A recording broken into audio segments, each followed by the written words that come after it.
Hey, it's Dr. McLean with Vital Energy Chiropractic. I want to share with you just amazing research that's been done with chiropractic and people that have had strokes. And we know that somebody has a stroke, it can be devastating for their health. Sometimes people fully recover, but oftentimes they have some type of lingering effects, often musculature problems, coordination problems. So in this particular study, they measured people that all of these people in the study had strokes, and they measured something called plantar flexion. So basically that's your ability to go up on your toes.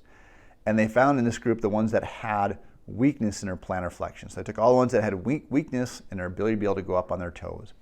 And they split them into two groups. And they had a control group that received no chiropractic care. And then they had a second group that received chiropractic care.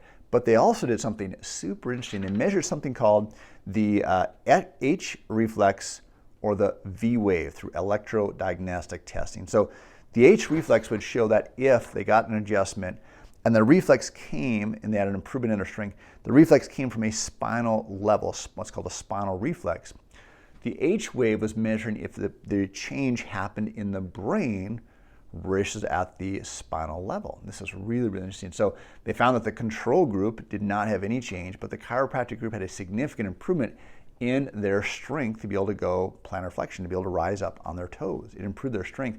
But more importantly, that very little change happened at the spinal level, but the change actually happened at the brain level, which is really, really amazing. Now, I can talk about other video more in depth of why it affected the brain, but the important part here is that it affected the brain. This is really important for people that have had strokes because obviously the stroke affects the brain. It's not necessarily a muscle issue, it's a brain issue.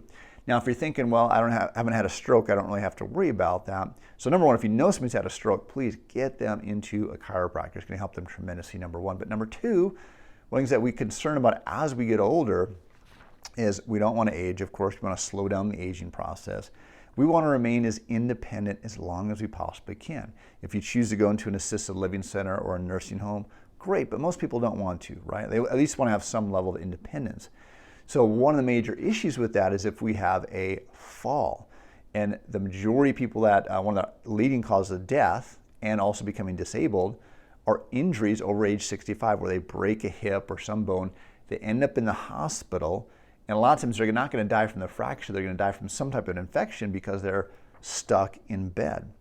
And so if we can do something to increase our strength as we get older or maintain our strength, and our balance, we're less likely to need to end up in some type of an assisted living center. And based on this research, probably reduce the risk of having other issues. Okay? So we want to maintain our chiropractic adjustments as we get older. One of the best anti-aging things that you can do, and then avoid those things as far as being able to remain independent. Again, if you know somebody's had a stroke, one of the best things they can do is, again, get their spine and nervous system checked.